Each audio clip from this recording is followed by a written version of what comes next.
Khamenei ने Israel को धमकी दी है। दुश्मन ने बहुत बड़ी गलती कर दी, दुश्मन ने बहुत बड़ा अपराध कर दिया, ये खामनेई की तरफ से कहा गया है। उनकी तरफ से बार बार ये भी कहा जा रहा है कि जो कुछ इजराइल ने किया है अब उसका भुगतान भी उसे करना होगा। खामनेई ने इजराइल को बड़ी धमकी देते हुए ये भी बता दिया है कि उसकी तरफ से अपराध किया गया है, गलती की गई है और अब सजा भुगतने के लिए तैयार रहे। दोनों ही तरफ से जिस तरीके से वार पलटवार किया जा रहा है उसके बाद से ये युद्ध थमता हुआ नजर नहीं आ रहा है बल्कि बढ़ते ही जा रहा है।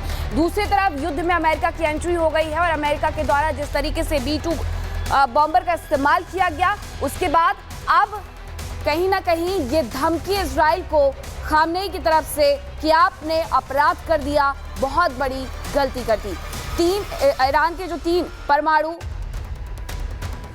प्लांट है बताया जा रहा है कि उन्हें ध्वस्त किया गया है। हालांकि ईरान की तरफ से बार बार इस बात से इनकार किया जा रहा है, लेकिन अब ईरान के नेता ने बड़ी धमकी दी है। चलिए, इससे भी बड़ी खबर हम आपको बताने जा रहे हैं। ईरान ने अमेरिकी बेस पर हमले की धमकी दी है। कल अमेरिका ने ईरान के 3 परमाणु ठिकाने पर हमला किया था और एक बार फिर से एक बड़ी धमकी सामने आई है। ईरान ने अमेरिकी बेस पर हमले की धमकी दी क्योंकि एक बड़ा धमाका अमेरिका ने किया इस बीच और ये धमकी बहुत ही गंभीर है और ये तस्वीरें हम आपको दिखा रहे हैं कि धमकी अब बोलकर नहीं बल्कि लिखकर दी जा रही है। कल यूएस ने ईरान के 3 परमाणु ठिकाने पर हमला किया था और ऐसे में ईरान जो है अमेरिकी बेस पर हमले की धमकी दे रहा है, तो साफ तौर पर है कि अब जो युद्ध है वो अपने उस छोर की तरफ जा रहा है जहां पर सिर्फ तबाही और बर्बादी होगी। यानी कल यूएस ने जिस तरीके से ईरान के 3 परमाणु सेंटर्स पर बम बरसाए थे, तो ईरान ने अमेरिकी बेस पर अब हमले की धमकी दी है कि आपका बेस भी हमारे निशाने पर है, वो भी सुरक्षित नहीं है। तो यूएस को करारा जवाब मिलने वाला है, लेकिन कैसे मिलेगा ये ईरान ने पूरी रणनीति इसकी बनाई है क्योंकि उसके न्यूक्लियर साइट्स पर जब हमले हुए और इसे देखकर ईरान गुस्से से लाल है और ईरान जल्द से जल्द कार्रवाई करने के मूड में है। तो बड़ी खबर इस वक्त थी, कल यूएस ने ईरान के 3 परमाणु ठिकाने पर हमला किया था और ईरान ने अब अमेरिकी बेस पर हमले की चेतावनी दी है, खुलेआम धमकी दी है कि आपका भी एयरबेस जो है वो ध्वस्त किया जाएगा, उसकी रणनीति बना ली गई है। और ईरान पर जो B-2 बॉम्बर बरसाए गए थे अब वो B-2 बॉम्बर वापस अपने एयरबेस में लौट चुके हैं। एयरफोर्स बेस पर फिर से लैंड कर दिए गए। 37 घंटे की उड़ान के बाद एयरबेस पर ये B-2 बॉम्बर लौटे हैं। ये 37 घंटे की उड़ान के बाद ही ईरान तक पहुंचे थे और उसके बाद अब वापस से अपने एयरबेस में पहुंच चुके हैं। इसके बारे में ये जानकारी मिल रही है कि वापस से 37 घंटे तक इसके द्वारा सफर किया गया, उड़ान भरी गई, जिसके बाद अपने एयरबेस पर लौट गए हैं। B-2 बॉम्बर को लेकर के अमेरिका की तरफ से भी बड़ा बयान जारी किया गया था जिसमें उनकी तरफ से बताया गया था कि इस तरीके से इस्तेमाल इतिहास में हमने पहली बार B-2 बॉम्बर का किया है। लेकिन जो ईरान है वो इस बात से इनकार करते हुए नजर आ रहा है, कह रहा है कि ऐसा कोई भी नुकसान ईरान के अंदर नहीं हुआ है। सैटेलाइट तस्वीरें हालांकि कुछ अलग कहानी बयां करती है, बताती हैं कि कितना बड़ा नुकसान ईरान को दिया गया है। और एक और बड़ी खबर है, रूस के मॉस्को पहुंचे ईरान के विदेश मंत्री, रूस के राष्ट्रपति से मिलने वाले अब्बास अरागची। एक बड़ी खबर हम आपको बता रहे हैं, रूस के राष्ट्रपति से मिलने का कार्यक्रम तय हो गया है। रूस के राष्ट्रपति से मिलेंगे अब्बास अरागची और पूरे सिनारियो को बताएंगे उन्हें क्या घटनाक्रम है। हालांकि पुतिन इस पूरे मामले में काफी इंटरेस्ट ले रहे हैं और उन्होंने साफ तौर पर खुलेआम उन्होंने एक चेतावनी भी जारी की थी। तो अब रूस के मॉस्को पहुंच गए ईरान के विदेश मंत्री। जो खबर है उसके मुताबिक रूस के राष्ट्रपति व्लादिमीर पुतिन से उनकी मुलाकात होने वाली है। इजराइल ने एक बार फिर से ईरान पर बमबारी की है। तेहरान, शिराज, खोरम शहर पर एयर स्ट्राइक की गई है। केरमनशाह और पिरान शहर पर भी हवाई हमला किया गया है। इजरायली लड़ाकू विमानों ने इस दौरान बम बरसाए हैं। इजराइल ने एक बार फिर से ईरान पर ये बम वर्षा कर दी है और लगातार ये बम वर्षा की जा रही है। अब कौन कौन से जो शहर हैं उन्हें निशाना बनाया गया है, उनके नाम है तेहरान, शिराज, खोरम शहर पर एयर स्ट्राइक की गई है। इसके अलावा केरमनशाह और पिरान शहर पर भी हवाई हमला किया गया है। इसके बाद इजरायली लड़ाकू विमान बम बरसाते हुए नजर आए। ये तस्वीरें देखिए, ये इजराइल के लड़ाकू विमान हैं जो कि ईरान के कई शहरों को तबाह करते हुए नजर आए। चलिए, इस बीच ऑस्ट्रेलिया की एंट्री हो रही है। परमाणु कार्यक्रम बंद करे ईरान, ये ऑस्ट्रेलिया ने कहा है कि अपने जितने भी परमाणु कार्यक्रम है ईरान तत्काल बंद करे, उसे रोक लगाए। ऑस्ट्रेलिया के पीएम की ईरान से अपील है और ये अपील की गई ऑस्ट्रेलिया की तरफ से कि जो न्यूक्लियर साइट पर जो काम हो रहे हैं उसे तत्काल बंद करें, क्योंकि ये जो आशंका रूस के राष्ट्रपति की तरफ से जताई जा रही थी कि ये तीसरे विश्व युद्ध की तरफ बढ़ रहे हैं और इससे इनकार नहीं किया जा सकता। इस बीच ईरान के विदेश मंत्री पहुंचते हैं उनसे मिलने के लिए और बातचीत हो सकती है। और एक खबर आ जाती है कि अब ऑस्ट्रेलिया जो है, उनके पीएम ने ईरान से अपील की है कि परमाणु कार्यक्रम बंद कर दे ईरान, ये ऑस्ट्रेलिया का कहना है। तो साफ तौर पर यह है कि दोनों ही बातें साथ साथ चल रही हैं। एक तरफ अपील की जा रही है कि इसे रोका जाए और दूसरी तरफ लगातार गोले बरसाए जा रहे हैं। वहीं 22 जून की सुबह अमेरिका ने ईरान पर जबरदस्त सैन्य हमला किया। लक्ष्य बने ईरान के परमाणु ठिकाने और आसमान से तबाही की आग बरसी। और इस अमेरिकी हमले के बाद ईरान में हड़कंप मच गया। तबाही इतनी भीषण हुई कि ईरान अब तक इसका आकलन नहीं कर पाया है। रिपोर्ट देखिए।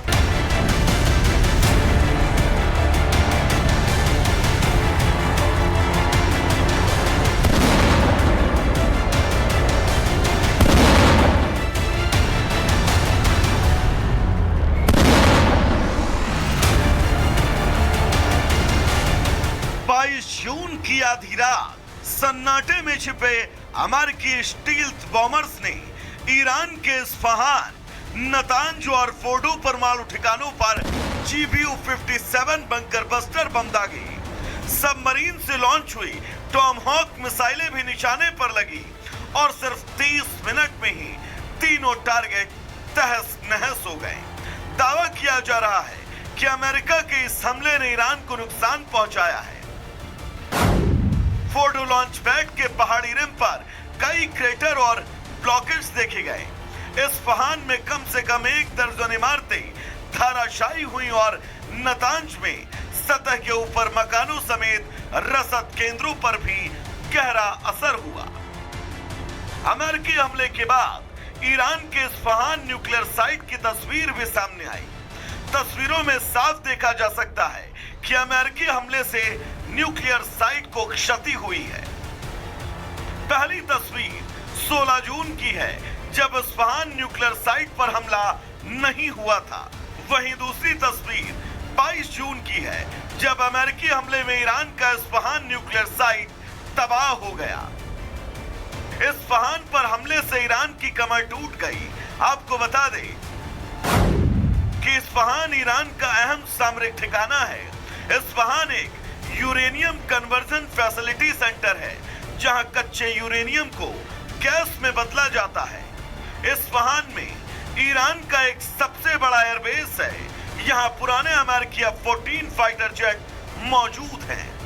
इस्फहान में हथियार बनाने वाली फैक्ट्रियां भी हैं। साफ है, अमेरिका ने ईरान के अहम सामरिक ठिकानों पर हमला कर उसकी कमर तोड़ दी है। तस्वीरें जहां साफ बता रही हैं कि इस्फहान में तबाही हुई है, वहीं ईरान ने दावा किया कि उसे मामूली नुकसान हुआ है। वहीं अमेरिका का दावा है कि ईरान के परमाणु कार्यक्रम को इस हमले से झटका लगा है। ईरान के परमाणु ठिकानों पर हुए हमले के बाद अंतर्राष्ट्रीय परमाणु संगठन के प्रमुख ने एक आपात बैठक बुलाई। इस बैठक में अमेरिकी हमले के बाद रेडिएशन के संभावित खतरों पर चर्चा होगी। ईरान के परमाणु ठिकानों पर अमेरिका द्वारा किए गए हमले से हलचल बढ़ गई है। ईरान सहित दुनिया के कई देशों ने अमेरिका के इस हमले की निंदा की। ईरान के राष्ट्रपति ने कहा कि अमेरिका को उसकी आक्रामकता का जवाब मिलना चाहिए। राष्ट्रपति के बयान से साफ है कि ईरान अभी शांत नहीं बैठने वाला। अब बड़ा सवाल ये कि ईरान कब और कैसे जवाब देगा। क्या ये हमला मध्य पूर्व में एक नए युद्ध की शुरुआत है? क्या वैश्विक बाजार, तेल आपूर्ति और डिप्लोमेसी पर भी असर पड़ेगा? आने वाले 48 घंटे अब बेहद निर्णायक होंगे। Bureau report, Republic Bharat.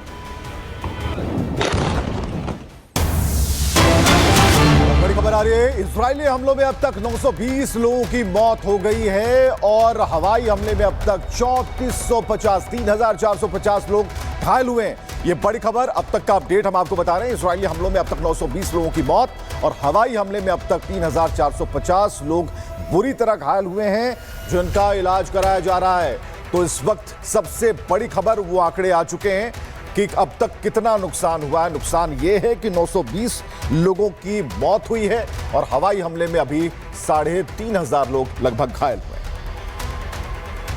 तो इजराइल ईरान युद्ध का ये 11वां दिन है। 11वें दिन आते आते लगभग 1000 लोगों की जान चली गई। अब आपको बताते कि अमेरिका की तरफ से आखिरकार कितना नुकसान ईरान को पहुंचाया गया है। तो सबसे पहले देखिए, अमेरिका की तरफ से ईरान पर जो हमला किया गया उसमें 40% परमाणु रिसर्च फैसिलिटी को नष्ट कर दिया गया है। दूसरा 30% एयर डिफेंस सिस्टम को पूरी तरीके से डैमेज कर दिया गया है।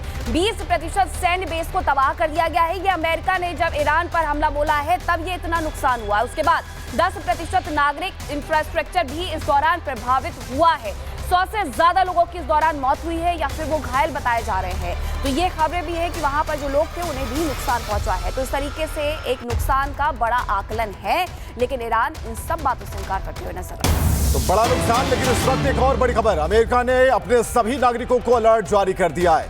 विश्व में कहीं भी मौजूद अमेरिकी सतर्क हो जाएं। ईरान पर हमले के बाद अमेरिकी ग्लोबल एडवाइजरी जारी कर दी गई है और ईरान ने अमेरिकी बेस पर हमले की चेतावनी दी है, धमकी दी है। और इसके बाद यूएस की तरफ से ये एडवाइजरी जारी किया गया कि विश्व में कहीं भी जो अमेरिकी हैं वो सतर्क हो जाएं। ईरान पर हमले के बाद अमेरिकी ग्लोबल एडवाइजरी जारी की गई है।